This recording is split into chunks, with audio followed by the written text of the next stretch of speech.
పిలిచాడు? చెప్పాలి. దేవుడు మనల్ని ఎందుకు పిలిచాడు? లోకంలో ఉన్నప్పుడు, పాపంలో ఉన్నప్పుడు, నరకాగ్నికి వెళ్ళిపోతున్నప్పుడు దేవుడు మనల్ని ఎందుకు పిలిచాడు? చెప్పాలి. అందరూ ఎందుకు పిలిచాడు?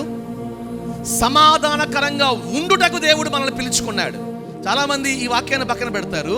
ఏ వాక్యాన్ని మనసులో ఊహించుకుంటారంటే, ఆశీర్వాదానికి దేవుడు నన్ను కోరుకు పిలుచుకున్నాడు కాబట్టి నా మీద ఆశీర్వాదం మూట కుమ్మరించబడుతుంది.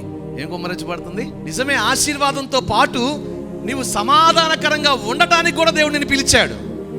నీ సహోదరునితో సమాధానకరంగా ఉండాలి. నీ సహోదరుని నీ బ్రతుకు దినమనంతా క్షమించుకోవడానికే నువ్వు పిలువబడ్డావు. అందులో ఏమాత్రం మార్పు లేదు, ఏ మార్పు లేదు. అందరితో సమాధానమును పరిశుద్ధతయు కలిగి ఉండుటకు ప్రయత్నించు. చాలు. ఏం చేయాలంట? అందరితో సమాధానకరంగా ఉండటానికి మాట్లాడరు ఏంటండి? ప్రయత్నం చేయండి. మీరు ప్రయత్నిస్తే తప్పేమి పోయింది? నువ్వు ఏ ప్రయత్నము చేయకుండా సమాధానం ఎలా స్థిరపరచబడుతుంది? సమాధానం ఎలా స్థాపించబడుతుంది? పేతురు అటువంటి మనసు కలిగి ఉన్నవాడు కాబట్టి ఒక ఉన్నతమైన పరలోకపు రాజ్యపు తాళపు చెవినిచ్చాడు.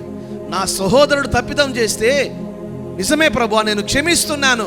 నిజమే, నా తోటి సహోదరులతో సమాధానకరంగా ఉండడానికి నేను ప్రయత్నం చేస్తాను.